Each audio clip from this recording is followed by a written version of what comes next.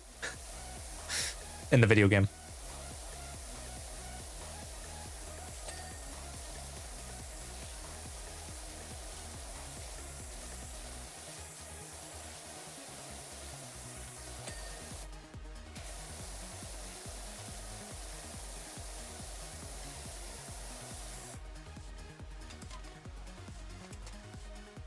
Just have the Ash baby in there. Okay. But we work ourselves from the bottom up to the top. Maybe. I don't know.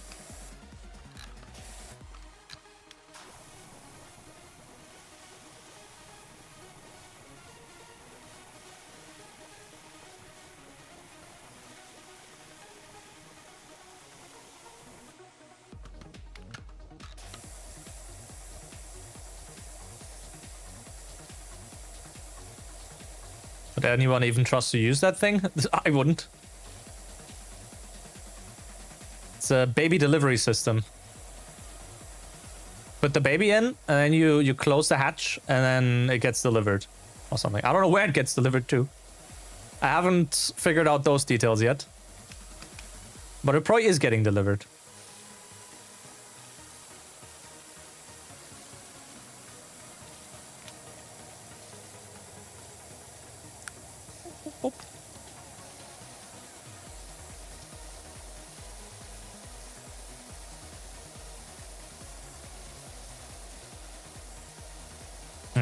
Was about to say that wall isn't getting clean. Oh, it is. It is. Good music. Yep. Clean up music. Butterfly. Holy shit. There's more dirt. Oh, okay, we got the bottom parts done now. Feel like it would be better to just blow up the insides. Fair. Nature is healing. The butterflies are inhabiting the pop-up toilets again.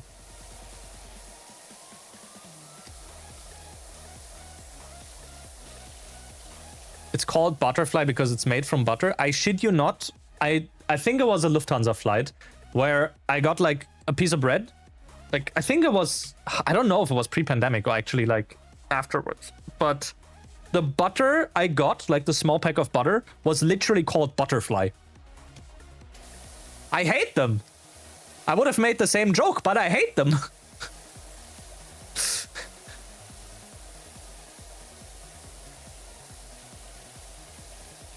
Yeah, the Chipotle slash... Did it come with a butterfly knife? Yes. Chipotle, Taco Bell, right? All of those. Depending on what I cook, sometimes my curry, if I make it way too spicy. I should make curry again. Maybe not as spicy though. The combination Pizza Hut and Taco Bell. Yeah, that too. I'm at the Pizza Hut. What? I'm at the Taco Bell. I'm at the combination Pizza Hut and Hydrate Bell.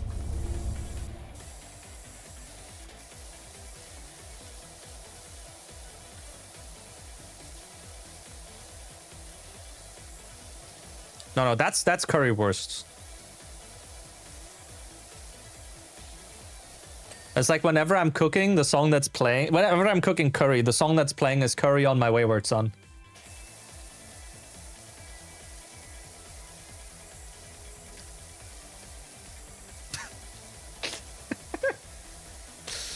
Is this anything more than Power Simulator's self-published edition so far? No. But is there anything they really need to do still on the game to refine it? There's an AC in here? Okay, that's generational. It won't work up until it's clean, but you know.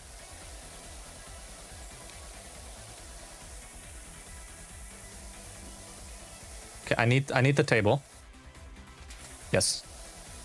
Elevation.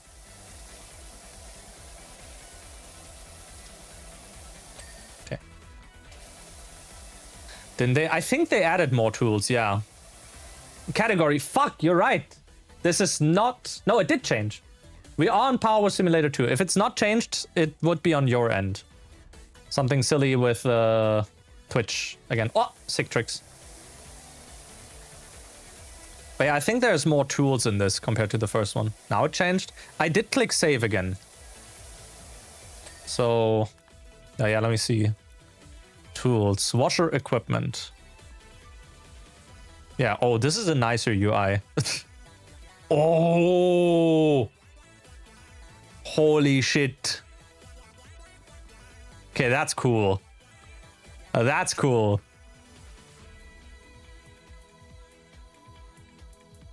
Spin. Okay, we can also get our styling in. I don't have any new styles apparently. Oh, we can buy cosmetics. Right. Cool. What else? Van cosmetics. For the van that we see like once every... Oh, yes! The green screen van. The van that we see like, I don't know, furniture. Oh, right, because you can do furniture stuff in your thing. In your base.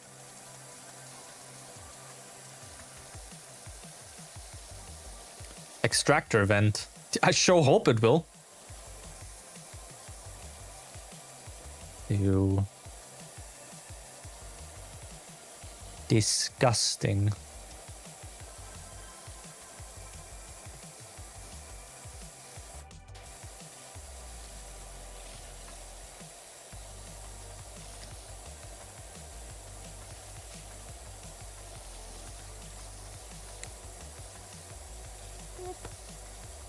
Oh, come on, that's clean enough.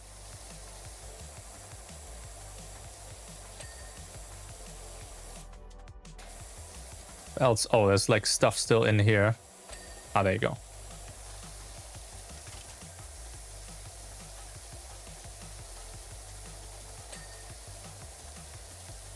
Can you get a clean bomb? Lamp oil, rope, clean bombs? You want it? It's yours, my friend. As long as you have enough rupees.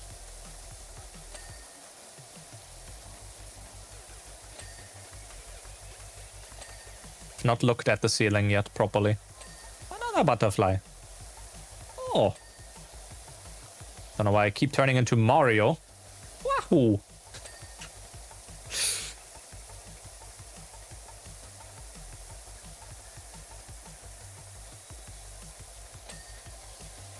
Oh. Completely missed this entire wall. And by that I mean I saw it, then I turned left. For over 360 degrees. For something that's meant to be a high-tech arm. I'm surprised this thing doesn't clean itself. Yeah. Version 2 will fix everything. Trust.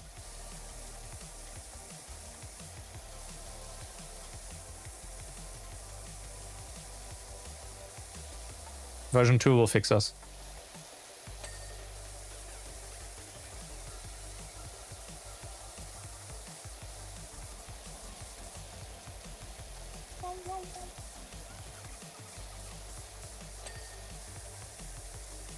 Just the ceiling left.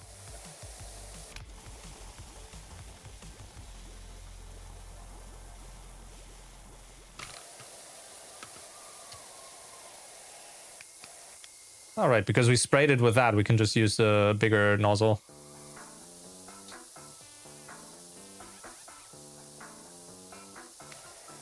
Cleaning music.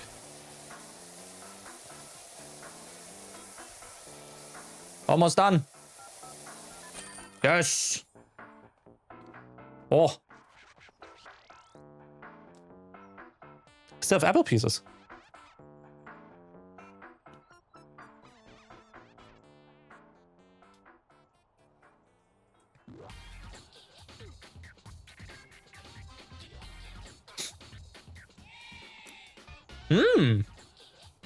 Oh, we had those already. So those are the only two jobs. Okay.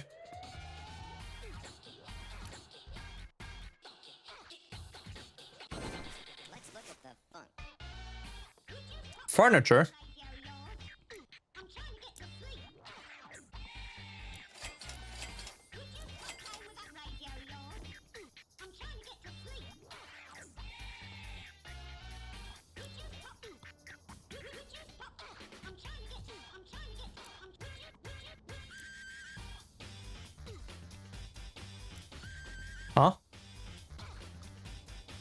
Okay. But how do I get it out? Oh. Ah! Of course. The furniture we buy is dirty.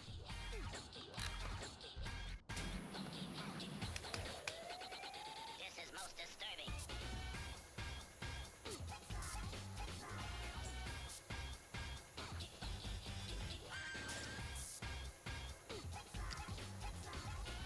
We're a YouTube short now? Yes.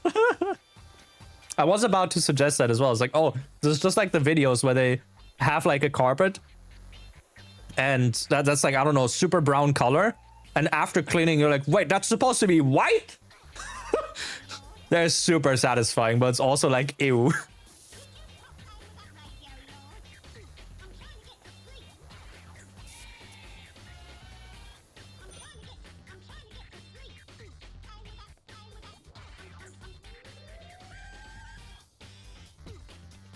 Cool.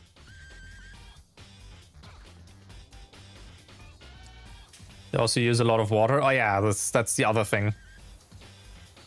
But they do reuse the water from what I've seen. Like some of them at least do. They use the water and then they have like an area where they fill it again. Or where they collect it at least. I don't know what they do with that collected water, if it's literally just going down the drain. Or if they're able to like somewhat clean it up a bit more again. You don't know if they're real or staged? Oh, I wouldn't be surprised if they are, or they would be real, to be honest. Like some of them at least. Because some of the stuff I've seen is pretty rancid as well.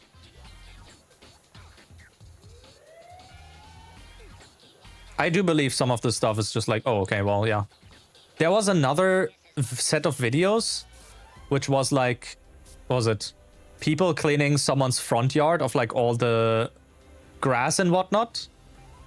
Or like a random sidewalk, right? And you're watching the video and it's like, wait, there's like an actual sidewalk supposed to be here, but it's fully overgrown with grass and nobody has ever done maintenance on that. Okay, sure. I guess.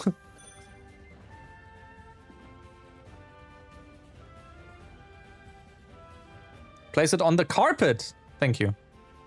Oh, wait.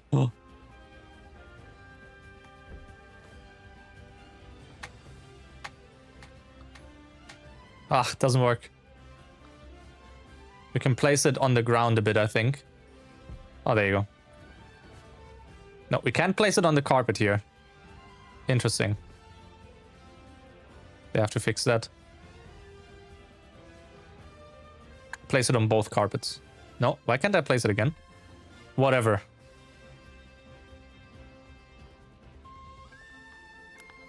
Okay, cool.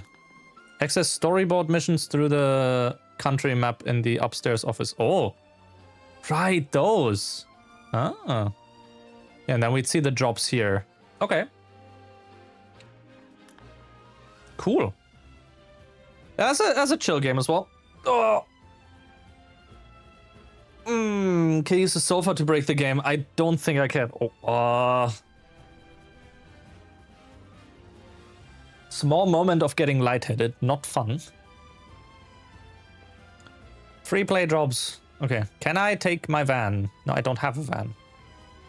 I do. You can't drive with the van.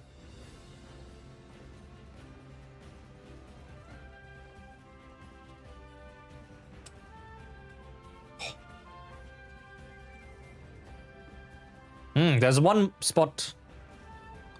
Are the blinks synced up with the ones IRL? Yes. I do blink a lot IRL.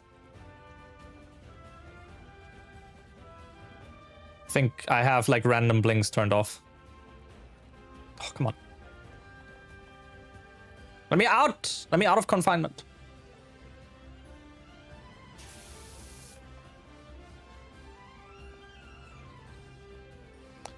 They have very dry eyes. Let him blink. Cool. Well, I'm looking forward to the second game. Supporting the devs, because I put quite a few hours into the first one as well. Let me hop to chatting though for a second. Quit out of this. Do I have something else we could hop into as a demo? Those are all the demos I played before. Because, like, it's the whole thing of, do I want to start a new game now? Or do I just, like, want to chill? Did I play Menace? First time hearing of that?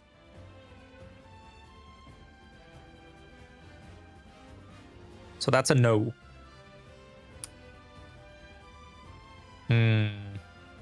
From Battle Brothers devs? No. Oh, that's good. I would be able to play Megabonk right now, but my cousin's playing it. I mean, I told him before, if there is a game that I want to play, and he's playing it right now, I'll just send him a message and be like, hey, hop out of the game. That's fine though. Like, I'm not really feeling Megabonk right this moment anyway, so that's okay. But I don't know what else I would be feeling anyway. Like, I'm looking at my library, I'm like, I'm just not feeling anything. Maybe I'll take a break now and we'll be back with evening stream later. Might be an idea. Yeah, let's do that. How about we end stream here? I'll be back later this evening with something. I don't know what, maybe more GTA. We're doing some good progress on the story playthrough, and the next thing would be a heist, so, you know. How about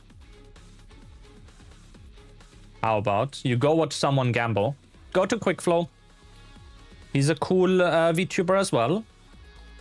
Fennec Fox, I think, from what I see. And he's playing... Oh my god, he's breaking Clover Pit, actually. I don't know if he's cheating or if that's just the way to play the game, but he's at 7.29 E plus 22. Or E22. Cool. Yeah, maybe I'll... Minecraft? Yeah, so the thing with Minecraft is I want to redo the server that we had with all the mods 10, but not Skyblock. So then we'll redo the server without Skyblock, because Skyblock, I should have trusted my gut. All the mods 10 Skyblock pack was way too new.